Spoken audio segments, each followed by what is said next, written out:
Da anni ormai i mesi centrali dell'estate vedono i tassi di occupazione dei villaggi turistici e campeggi di Cavallino Treporti vicini al tutto esaurito e questo 2024 non è da meno, anzi il trend è addirittura in crescita, un aumento di più 1,4 punti percentuali dell'occupazione rispetto allo stesso periodo dell'anno precedente, sintomo che il turismo all'aria aperta, leader incontrastato della tipologia di vacanza a contatto con la natura, continua a godere del suo periodo migliore. Di questa stagione noi siamo molto soddisfatti. Veniamo da un 2023 che è stata una stagione da record assoluto, difficile da eguagliare, invece anche questa stagione che è partita un po' in sordina con un maggio e un giugno legati al brutto tempo, ha invece recuperato molto rapidamente e i numeri ci dicono che siamo ai livelli dell'anno scorso, se non qualcosina in più.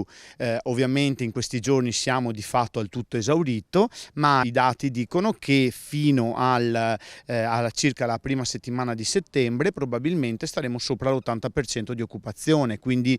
dati molto incoraggianti che testimoniano il grande lavoro che stiamo facendo in questi ultimi anni di